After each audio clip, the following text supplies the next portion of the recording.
Assalamualaikum warahmatullahi wabarakatuh. Selamat datang kembali di channel Tangga Darurat. Dan tentunya masih bersama saya Mas Darwin, yang akan mengisahkan sebuah cerita drama rumah tangga yang berjudul Beban Punya Suami.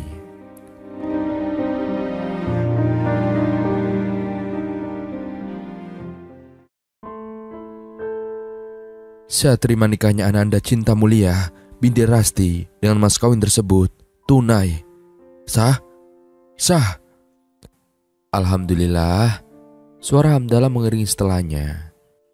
Nanda, anak semata wayang Rasti yang menikah dengan Gunawan itu menangis. Tak menyangka ada laki-laki yang menerima dirinya yang dicap anak haram oleh orang yang tidak suka padanya. Ananda Cinta Mulia, nama yang dulu diberikan oleh buyutnya, nenek dari Rasti yang sekarang sudah meninggal dunia. Paras yang dimiliki tak seperti perempuan Jawa umumnya, yang terlihat seperti perpaduan keturunan India. Rasti dulu pernah bekerja menjadi seorang tenaga kerja wanita di luar negeri. Pulang-pulang bukan membawa kabar gembira, malah membawa perut yang makin hari semakin tambah besar. Sehingga akad nikah tersebut diadakan di dalam rumah yang di dalamnya hanya keluarga dekat. Dan tak ada pengeras suara saat itu, demi menjaga agar tak terlalu banyak yang tahu asal-usul Nanda. Rasti menangis tergugu. Akhirnya anak yang dilahirkan dengan perjuangan, alhamdulillah dipinang seorang bujangan. Baik-baik ya nak, jadi istri jangan ngelawan sama suami. Kalau suami ngajak kebaikan, turuti. Kalau ngajak keburukan, jangan dituruti ya. Ibu bahagia, Nanda sudah punya pasangan yang baik, ucap Rasti sembari menangis saat Nanda sedang sungkem itu. Nanda pun menahan tangis sehingga hanya mengangguk-angguk. Gantian Gunawan yang sungkem di depan Rasti. Wejangan pun dilontarkan oleh Rasti kepada menantunya itu. Segala ungkapan untuk menantunya diucapkan saat itu. Acara pernikahan antara Nanda dan Gunawan berlangsung sangat meriah. Rasti memberikan perhiasan terkenal di kotanya. Ada juga tontonan berupa dangdut pada malam harinya. Pesta pernikahan itu seakan-akan menandakan bahwa Rasti orang berpunya. Padahal dilihat dari pekerjaannya saja jelas tidak masuk akal. Rasti bekerja sebagai penjahit rumahan. Selang seminggu kemudian, Ratno mendatangi rumah Rasti. "Rasti, mana uang yang kamu pinjam kemarin?" tanya Ratno setelah duduk di ruang tamu Rasti. "Mas Ratno, maaf sekali lagi ya, tapi uangnya belum ada," jawab Rasti dengan suara lirih dan kepala menunduk. "Baru seminggu kemarin kamu hajatan, masa uang sumbangan sudah nggak ada? Kamu niat bayar utang apa enggak sih?" tanya Ratno dengan suara yang keras. Iya, kami akan bayar kok mas. Tapi memang uangnya buat bayar yang lain kemarin. Maaf ya mas," ucap Rasti dengan kedua tangan yang disatukan, disertai dengan badan yang menunduk. "Emangnya uangku gak butuh buat biaya yang lain apa? Mentang-mentang udah dikasih pinjaman, malah gak diutamakan buat dikembalikan. Kalau mau buat pesta hajatan itu, ya modal sendiri, jangan ngutang. Makanya kerepotan kan pas bayar? Senang-senang hanya sehari, malah kelimpungan tiap hari." Ratno yang emosi langsung mengeluarkan unek-uneknya. Uang yang dipinjamkan harusnya sudah kembali di tangan. Uang tersebut bisa buat bayar kebutuhan lain, malah pusing sendiri mikirin uang di tangan orang lain. "Sekali lagi, aku minta maaf ya mas," ucap Rasti yang tak berani menatap mata tetangganya itu. Padahal saat datang meminjam uang, Rasti memberikan janji agar segera dilunasi dalam waktu dekat. Ia tak menyangka uang sumbangan tersebut tak imbang dengan modal yang sudah dikeluarkan. "Dalam waktu sebulan, kalau kamu gak bayar utang, awas ya," ucap Ratno, lelaki parubaya itu yang ucapannya tak bisa dianggap main-main. "Iya mas, aku akan bayar utang secepatnya kok." Ratno pun langsung keluar tanpa minum sajian yang sudah diberikan Rasti. Rasti pun bingung dengan keadaan yang terjadi. Karena keinginannya untuk mewujudkan impian menikahkan anak semata wayangnya dengan meriah membuatnya bingung sendiri. Apalagi suaminya tak mau membantu apapun. Suami yang tak pernah mau bekerja sejak pertama kali mereka menikah karena perjanjian yang sudah mereka sepakati. Saat baru pulang dari luar negeri dengan membawa perut yang berisi janin, Rasti berpikir bagaimana cara agar tetangga tak mengetahui hal tersebut. hingga ia tak sengaja bertemu dengan Tanto, duda anak satu. Rasti yang mengandung 2 bulan itu kelelahan akibat perjalanan menggunakan pesawat. Tak berpikir untuk makan atau minum, sebab berpikir bagaimana cara menyembunyikan bayi itu. Begitu tiba di bandara, ia naik taksi dengan tujuan terminal, guna mengulur waktu agar tak cepat sampai di rumah. Namun, baru beberapa menit duduk di terminal, ia yang sudah lemas pun pingsan.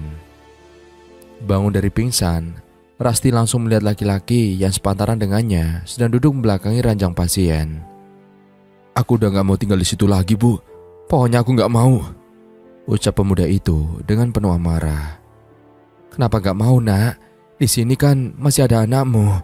Toh mantan istrimu juga tinggalnya gak begitu dekat dengan kita." Suara yang dibesarkan membuat Rasti ikut mendengar pembicaraan itu. "Pokoknya aku gak mau tinggal satu kampung sama dia, Bu. Dia yang sudah bikin aku hancur. Aku mau tinggal di luar kota aja, Bu. Titipan aku ya, Bu." Laki-laki itu pun memutus sambungan telepon, lalu berbalik menghadap ranjang. "Maaf sebelumnya, aku gak sengaja kalau dengar pembicaraanmu di telepon tadi," ucap Rasti yang terkejut saat laki-laki itu berbalik badan. Laki-laki itu mengangguk lalu bertanya, "Mana suamimu? Istri hamil kau dibiarkan keluyuran?" Rasti terdiam lalu menangis setelahnya. Kenapa nangis? Ada yang sakit ya? Di mana sakitnya?" Laki-laki itu pun mendadak khawatir melihat perempuan yang ditolongnya menangis lirih. Dielusnya punggung Rasti dengan perlahan hingga membuat tangisan itu berhenti. "Maaf ya, aku udah nangis." "Iya, gak apa-apa. Siapa tahu dengan menangis membuat kamu lega." "Aku gak punya suami. Aku hamil tanpa suami." "Maaf ya kalau pertanyaanku tadi membuat kamu menangis. Oh ya, namaku Tanto. Nama kamu siapa?" tanya Tanto dengan menjulurkan telapak tangannya. "Rasti." Rasti pun balik menjabat tangan Tanto. "Maaf ya kalau aku menguping tadi. Kamu kenapa gak mau balik ke rumahmu?" "Gak apa-apa," jawab Tanto singkat. Ia tak ingin orang lain mendengar ceritanya. "Gak apa-apa kalau mau ngobrol. Siapa tahu nanti aku bisa bantu masalahmu," ucap Rasti hingga membuat laki-laki di depannya mulai membuka suara. "Tapi jangan bocorkan apa yang udah aku ceritakan ya," ujar Tanto membuat Rasti mengangguk. "Aku mau keluar kota. Aku udah gak mau tinggal lagi di rumah. Mantan istriku sudah berselingkuh dengan tetangga dekat rumahku. Lihat dia itu bikin jijik dan mual. Makanya aku mau tinggal di luar kota. Aku mau ambil warisan di sana dan gak mau tinggal di sana sampai tua." "Gimana kalau tinggal di kotaku saja? Walaupun bersebelahan dengan tempat tinggalmu. Tapi daripada cari tempat tinggal lain," tawa Rasti yang tiba-tiba ada ide di pikirannya. "Maksud kamu aku tinggal di rumahmu? Lalu apa yang kamu mau sebagai imbalan?" tanya Tanto dengan penuh curiga. "Cukup nikahin aku aja, biar anak yang aku kandung punya ayah. Bagaimana?" tawa Rasti. Sebelum kembali ke rumahnya, ia harus mempunyai seorang suami. "Baiklah, aku mau. Tapi aku punya syarat." "Iya, syaratnya apa?" "Setelah nikah, aku akan kasih tahu semuanya tentang hal ini." Kesepakatan itu pun terjadi. Rasti memanggil bapak dan ibu beserta saudara sekandung untuk datang ke rumah sakit setelahnya. Pernikahan itu pun terjadi dengan rasa marah yang masih tercokol di benak keluarga Rasti. Rasti yang merasa masalahnya sudah terselesaikan pun kembali ke rumah bersama keluarganya itu. Mereka tak mengadakan syukuran agar tetangga mengira Rasti dan Tanto menikah sudah 2 bulan lalu, pas dengan umur kehamilan Rasti. Namun syarat yang dikatakan Tanto awalnya membuat Rasti shock. Suaminya itu tak mau bekerja, tapi nanti akan dibelikan tanah beserta rumah yang ditempatnya saat ini. Mengingat kenangan kehamilan Rasti membuat perempuan itu sedih. Dulu ia mengira suaminya tak akan ingat perjanjian tentang tak mau bekerja itu. Namun Rasti yang meremehkan hal besar itu akhirnya menjadi bumerang untuknya sendiri. Rumah dan tanah tidak akan menghasilkan kalau tidak dijadikan usaha. Berbeda kalau dijadikan usaha akan menghasilkan. Suaminya itu justru tenang saja saat utang sang istri menumpuk. Ratno yang baru saja keluar rumah membuat Tanto baru keluar dari kamar setelah sembunyi. Ia duduk di ruang tamu dengan mengopi santai, seakan tak ada beban yang dipikul. Rasti tak berani menyuruh sang suami bekerja. Dari awal, perjanjian sudah terlaksanakan semua. Walaupun tetangga pasti tahu kalau Nanda bukanlah anak Tanto. Sebab tak ada gurat wajah laki-laki itu. Pun Nanda tak mirip dengan Rasti. Apalagi warna kulit Rasti sawo matang, tak seperti ibu dan ayahnya yang putih. Aku harus cari uang kemana lagi buat nutup utangku ini? Tanya Rasti pada dirinya sendiri. Perempuan parubaya itu terdiam diri di dalam kamarnya. Mending aku kerjain jahitan aku dulu. Rasti pun menjahit baju pesanan tetangga. Ada juga pesanan partai dari sekolahan untuk menjahit nama sekolah di bagian kerudung sebanyak 300 buah. Ia menjahit sendiri tanpa seorang teman. Kegiatan sehari-hari yang dilakoni, tapi karena keegoisan untuk mewujudkan impian, membuat pesta hajatan yang mewah membuatnya kelimpungan sendiri. Baju pesanan Bumar, Bu Yati, sama Bu Min sudah selesai. Tinggal dihubungi biar nanti diambil sendiri. Takutnya ada yang kurang pas. Gumam Rasti, lalu merapikan baju yang sudah jadi dengan disetrika, lalu dilipat dan dimasukkan ke dalam plastik. Rasti menghela nafas, lalu melanjutkan menjahit untuk pesanan sekolah. Dari sore hari hingga pukul 12 malam, berhenti ketika melakukan ibadah sholat dan makan malam. Perempuan itu pun berhenti, akan melanjutkan esok hari setelah bebersih rumah. Semua memang Rasti yang mengerjakan. Dari membersihkan rumah, memasak, bahkan bekerja. Ia setiap hidup seorang diri, dan orang lain kadang memandang seperti janda tapi punya suami. Alasan Rasti melakukan hajatan secara besar-besaran karena ia tak ingin kalah dengan Edo, tetangga yang suka sekali membicarakan tentang Nanda. Ia tak terima hingga pesta kemarin terbilang melebihi pesta yang sudah dilakukan Edo sebelumnya. Rasti tak memikirkan ke depan akan membayar menggunakan apa. Tabungan pun tak punya banyak. Apalagi setiap ada yang hajatan, suaminya jarang datang undangan, sehingga orang lain pun memperlakukan sama. Modal tak kembali seperti semula karena sumbangan hanya setengahnya dari modal. Padahal Gunawan sudah membantu dengan memberikan dana, namun memang tak bisa menutupi utang. Esok hari, Rasti bangun pagi. Ia melakukan pekerjaan rumah dengan segera agar pesanan dari sekolah segera dikerjakan. Masih tersisa 250 buah karena kemarin mengerjakan pesanan baju tetangga, sehingga tidak bisa mengerjakan seharian pesanan sekolah. Setelah sarapan, Rasti menjahit nama sekolah di kerudung. Butuh waktu 2 hari untuk menyelesaikannya. Ia sampai melewatkan makan sampai malam, hanya makan cemilan di ruang jahitan.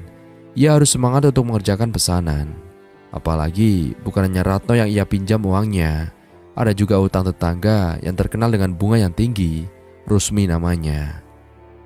Uang yang diterima Rasti setelah mengerjakan pesanan, ia simpan sebagian. Sebagian lagi untuk belanja sayuran dan ikan. Suaminya itu kalau makan harus ada lauk ikan, tak mau kalau hanya sekedar sayur dan juga sambal. Hal itu juga menambah beban Rasti.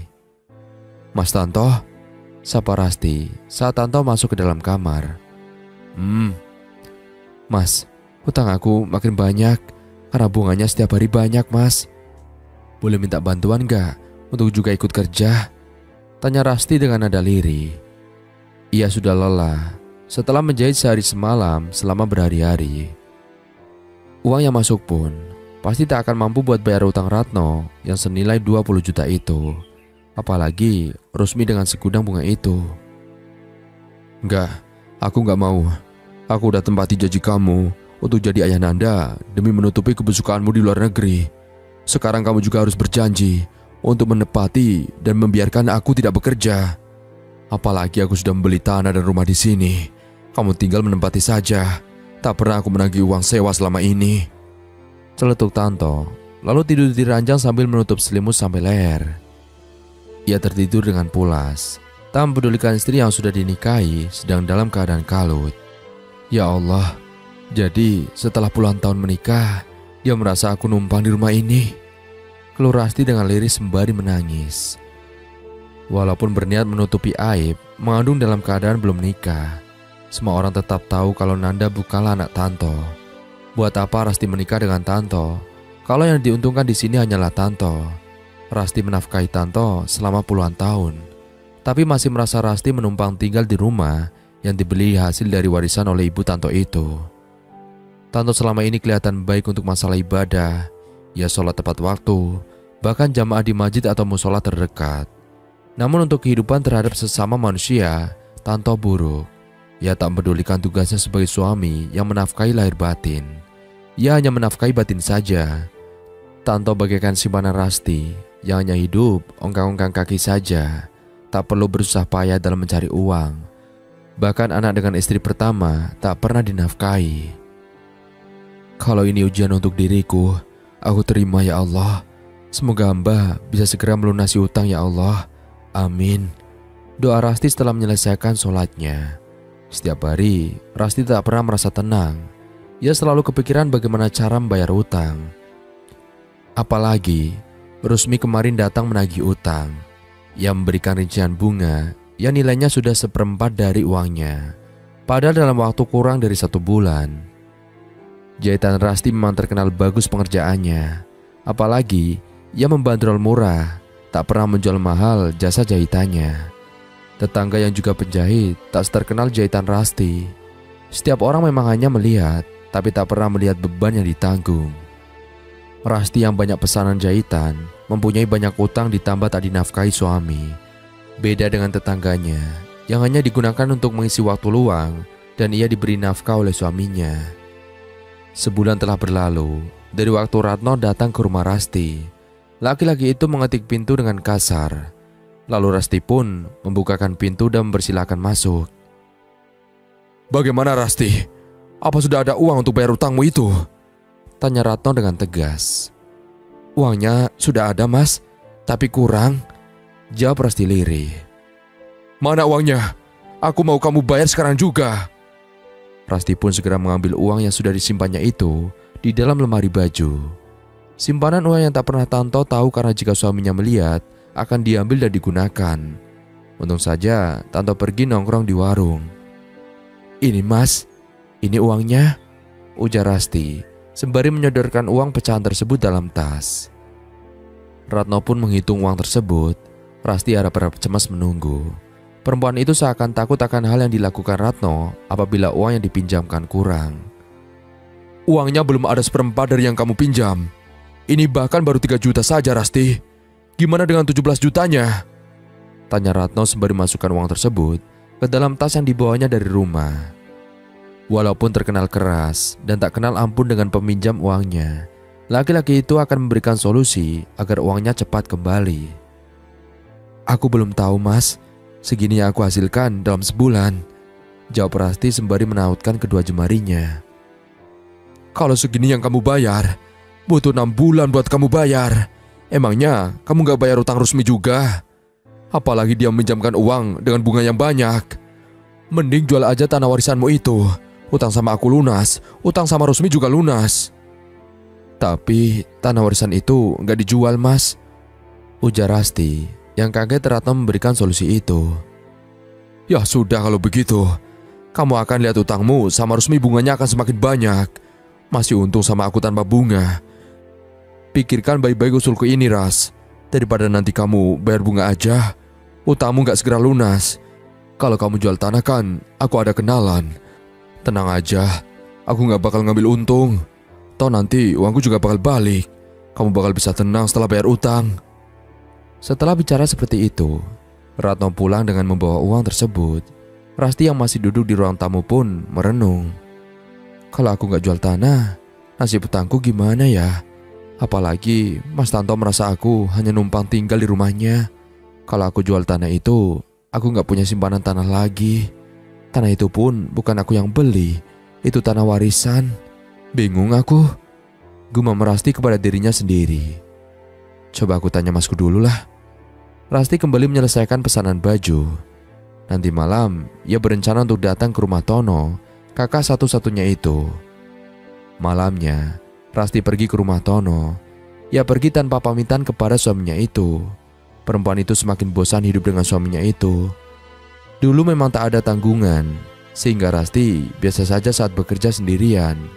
Namun setelah memiliki utang yang banyak, Tanto tak membantu membuatnya kehilangan kepedulian kepada suaminya. Walaupun memasak harus wajib ada laukikan, sekarang Rasti masak seadanya. Uangnya digunakan untuk disimpan agar bisa membayar utang. Tak dipedulikan protes suami terhadap hal itu. Mas Tono, aku punya utang banyak. Gimana kalau warisanku aku jual aja? Tanya Rasti begitu masuk ke rumah saudaranya itu. Warisan kok mau dijual, Rasti? Itu tanah turun-temurun. Kamu gak ikutan beli, kok malah mau dijual? Tapi aku butuh uang, Mas. Kalau gak dibayar, nanti bakal nambah terus. Keluh Rasti kepada kakak yang sangat ia hormati itu. Kan sudah tak bilangin dulu, kalau mau ngadain hajatan, ya sederhana aja. Dibilangin ngeyel. Penyakit kau dicari sendiri, yaitu kamu, Ras. Aku kira bakal balik modal, Mas. Ternyata malah rugi banyak. Ya kan dari dulu aku udah kasih tahu, gak pernah didengerin sih. Gak boleh keluar negeri. Nekat pergi nikah, gak ngomong dulu. Hasilnya dapat beban aja kan. Coba aja dulu gak keluar negeri. Udah adem ayam hidupmu dapat Ratno. Laki-laki pekerja keras, gak kayak suamimu. Hanya modal rumah saja sama tanah. Mana gak pernah kerja lagi. Kalau kamu terus-terusan sama dia, yang ada cepat penyakitan kamu, Ras. Omelan Tono hanya didengarkan Rasti. Mau bagaimana lagi, nasi sudah menjadi bubur. Kakak yang selama ini mengarahkan ke dalam kebaikan, malah diabaikan Rasti. Terus aku harus gimana, Mas? Utangku sama Ratno masih 17 juta. Belum lagi sama Rusmi. Dia kalau ngasih utang, bunganya banyak. Keluh Rasti. Ya salah sendiri. Terus kalau udah jual tanah, kamu mau tinggal di mana? Kalau diusir suamimu gimana? Pertanyaan Mas Tono membuat Rasti berpikir lagi. Kemarin saja disebut numpang. Itu urusan nanti, Mas. Yang penting aku bisa bayar utang. Kalaupun aku jual tanah dan bayar utang sekarang, masih ada sisa uang yang bakal aku tabung. Kalau nggak dibayar-bayar, nanti juga bakal membengkak utangku. Terserah kamu kalau gitu. Setelah mengantongi izin sang kakak untuk menjual rumah, Rasti segera menghubungi Ratno untuk segera menjual tanahnya. Kalau makin hari nggak kejual, utang ke Rusmi bakal makin banyak. Makasih ya, Mas, udah bantu aku. Udah pinjemin utang dan bantu jual tanah. Iya, sama tetangga sendiri saling bantu. Apalagi kamu adiknya Tono, temanku. Iya, Mas, makasih sekali lagi. Rasti pun pulang setelah menerima uang hasil jualan tanah warisan di rekeningnya. Perempuan itu sudah memberikan uang kepada Ratno untuk membayar utang. Saat pulang, Tanto sudah berada di pintu dengan berkacak pinggang. Dari mana kamu, Ras? Tanya Tanto dengan penuh amarah. Dari rumah Mas Ratno, Mas. Jawab Rasti sambil masuk ke dalam rumah. Tanto langsung memegang tangan istrinya hingga membuat Rasti berhenti tiba-tiba. Aduh, Mas, sakit tanganku, Mas. Jangan ditarik gini, pinta Rasti kepada suaminya. Mau selingkuh ya kamu? Kesana terus. Tangan Rasti pun dilepaskan Tanto dengan kasar. Laki-laki itu berteriak seakan tak ada tetangga yang dengar. Aku gak selingkuh, Mas. Mas Ratno aja udah punya istri cantik. Masa selingkuh sama aku yang mukanya jelek gini? Terus ngapain kamu ke rumahnya Tanto kalau gitu? Tanya Tanto masih dengan berteriak. Aku kesana buat jual tanah, Mas. Penjelasan Rasti membuat Tanto terkejut. Ia tak tahu tentang penjualan tanah. Kenapa gak bilang kalau mau jual tanah? Kamu udah nganggap aku suami kamu apa bukan sih? Tanya Tanto tak terima. Kenapa aku harus bilang kamu, Mas? Kalau aku mau jual tanah, kan bukan tanah warisan dari ibumu. Apalagi aku juga sedang terjerat utang. Kamu juga gak mau bantu aku buat kerja biar utangku bisa lunas. Jelas Rasti dengan menggebu-gebu. Buat apa? Buat apa aku ikut bayar utang? Kan kamu yang utang, bukan aku. Toh yang menikah bukan anakku, anakmu kan dengan laki lain. Tanto seakan merasa jumawa. Ia tertawa terbahak-bahak melihat keadaan sang istri. Jadi selama ini kamu gak pernah menganggap anakku sebagai anakmu juga, Mas? Tanya Rasti dengan keterkejutan. Iya, emang anak siapa? Orang aku gak ikut buat. Anakku itu ikut neneknya, dan itu baru anakku sendiri. Makanya jangan ngutang, cari penyakit sendiri kan. Sana urus utangmu. Mau kamu jual tanah, jual diri, atau jual apapun terserah. Aku nggak mau ikut campur. Perkataan menusuk dari Tanto membuat Rasti sakit hati. Suami yang selama ini dinafkahi, tak ubahnya hanya beban yang ia tampung. Bagaimanapun juga, Tanto tak pernah mengeluarkan sepeser pun uang dari kantong untuk menghidupi Rasti maupun Nanda. Baiklah, kalau itu maumu mas, aku nggak akan pernah ikut campur urusanmu. Lakukan saja semua sendiri. Jangan pernah minta aku untuk mengurus dirimu lagi. Aku sekarang menyerah mas. Hidup denganmu bagaikan hidup dengan bayangan. Tak pernah mau membantu maupun menafkahiku. Dan makasih ya atas bantuan yang telah kamu lakukan untukku. Sekarang aku mau pisah sama kamu mas. Ucapan tegas Rasti tak digubris Tanto. Laki-laki itu tersenyum miring lalu masuk ke dalam kamarnya. Anakku, ibu mau minta tolong boleh?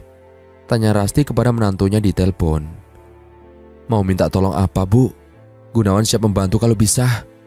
Gunawan terkejut saat melihat sang mertua menelpon. Jarang sekali ibu dari istrinya itu menghubungi kalau tidak hal penting. Ibu boleh tinggal di rumahmu nak. Ibu masih bisa sama ayahmu. Jawab Rasti dengan tangisan lirih. Boleh bu, nanti aku jemput ya. Ibu beres-beres barang dulu. Setelahnya Rasti segera membereskan barangnya. Ia mengirim pesan kepada pelanggannya untuk menunggu menunda jahitan selama beberapa saat yang belum ditentukan. Pelanggan yang bajunya dipakai cepat dikembalikan oleh Rasti. Ngapain kamu beres-beres pakaian? Mau pindah kemana? Tanya Tanto, melihat istrinya mengambil tas dan memasukkan barang-barang ke dalamnya. Aku mau pergi dari rumah ini. Ini kan rumah yang kamu banggakan sejak dulu. Hingga tak pernah menafkahi istri. Ibadah aja tekun, tapi menghidupi keluarga aja gak pernah. Ingat mas, yang ditanya bukan tentang ibadah saja, tapi juga tanggung jawab saat hidup di dunia. Aku nyerah mas, aku mau pergi dari rumah ini. Makasih ya, sudah bersedia memberikan tumpanganmu kepada perempuan ini beserta anaknya. Jawab Rasti, sembari menangkupkan kedua tangan di depan suaminya itu. Rasti melanjutkan kegiatannya, tak mempedulikan keberadaan sang suaminya. Dan Rasti yang melihat HP-nya bergetar segera melihat dan mengecek siapa yang menghubungi. Ibu, aku sudah di depan. Iya nak, ibu sebentar lagi keluar. Rasti pun segera keluar sembari membawa barang bawaannya. Masih ada alat jahit dan beberapa baju pesanan pelanggan. Esok hari atau lusa ia akan mengambilnya. Mas, aku pergi. Setelah ini tolong ceraikan aku ya. Kalau kamu gak mau keluar uang, kabari saja.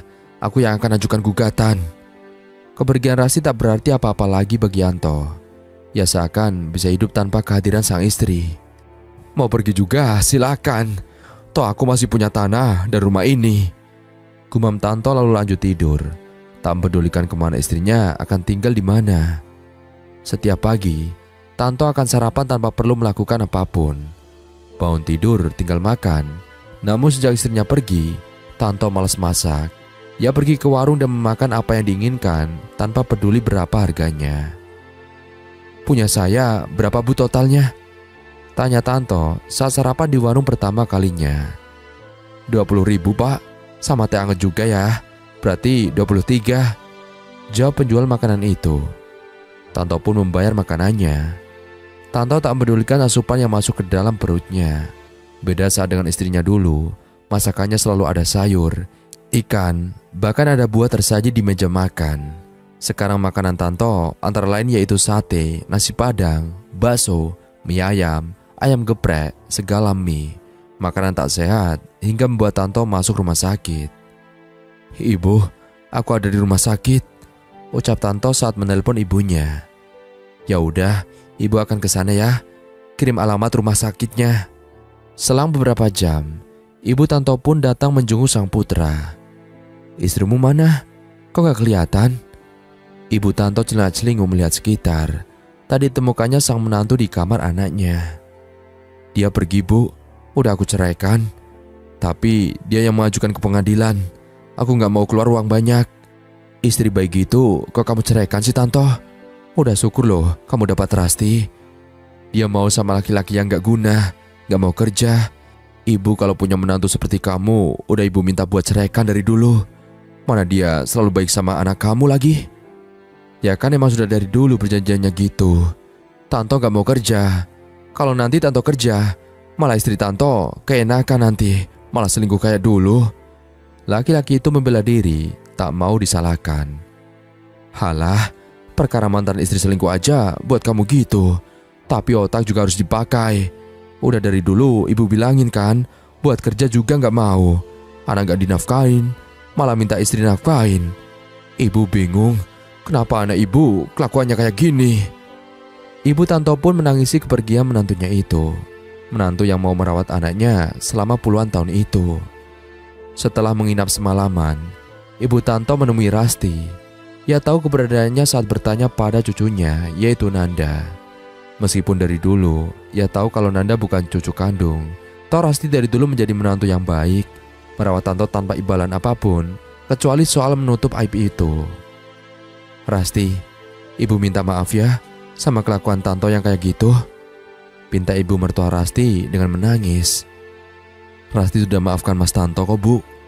Rasti yang melihat kedatangan calon mantan ibu mertuanya terkejut. Apalagi beliau akan memberikan semua tanah dan rumah yang di tempatnya dulu menjadi atas nama perempuan itu sebagai upah merawat anaknya belasan tahun. Rasti sudah menolak, tapi Ibu Tanto tetap memberikan hal itu. Beliau juga akan membawa Tanto untuk kembali ke kotanya. Awalnya mantan suaminya itu menolak saat tanah warisan diberikan ke mantan istri. Tapi setelah diancam ibunya, Tanto setuju. Rasti akan kembali menapaki jalan yang sulit untuk memulai hidup menjadi jasa baru. Apalagi cinta kepada mantan suaminya itu sudah mengakar kuat. Namun apalah daya cinta, cinta yang melukai harus dibinasakan. Begitu juga cintanya kepada Tanto harus dihilangkan. Dan berakhir sudah kisah kali ini. Semoga kita semua bisa mengambil hikmahnya. Dan dari saya, mohon maaf apabila ada salah kata dalam menyampaikan cerita. Akhir kata, sampai jumpa. Wassalamualaikum warahmatullahi wabarakatuh.